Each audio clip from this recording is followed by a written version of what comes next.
Hello everyone, welcome to our YouTube channel where we share daily online tips and hacks. And today I'm going to show you how to use multiple effects on TikTok. First is we open our TikTok application.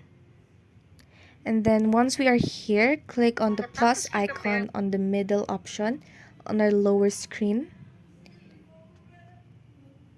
You can take new photos or videos, or you can just choose from one of your gallery. I will choose the video of my dog. Click on next.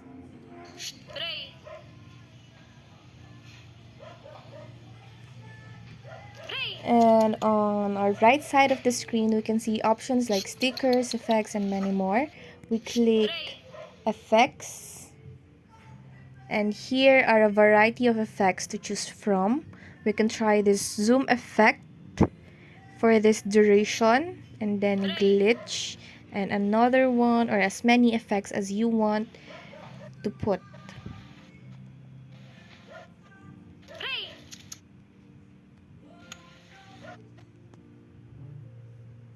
Now let's try to play the video. And that's how you put multiple effects on your TikTok videos. If you enjoyed our video, please like and subscribe.